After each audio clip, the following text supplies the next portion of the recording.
ಜನಸೇವಕ ಸುದ್ದಿವಾಹಿನಿಯ ಸಮಸ್ತ ವೀಕ್ಷಕರಿಗೆ ಸ್ವಾಗತ.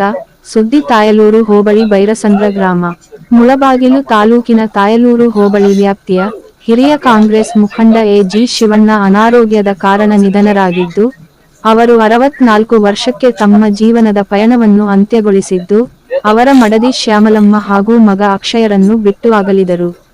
ತಾಲೂಕಿನ ಕಾಂಗ್ರೆಸ್ ಪಕ್ಷದ ಮುಖಂಡರು ಭಾಗವಹಿಸಿ ಶಿವಣ್ಣನವರ ದರ್ಶನ ಪಡೆದು ಅವರಿಗೆ ಅಂತಿಮ ನಮನ ಸಲ್ಲಿಸಿದರು.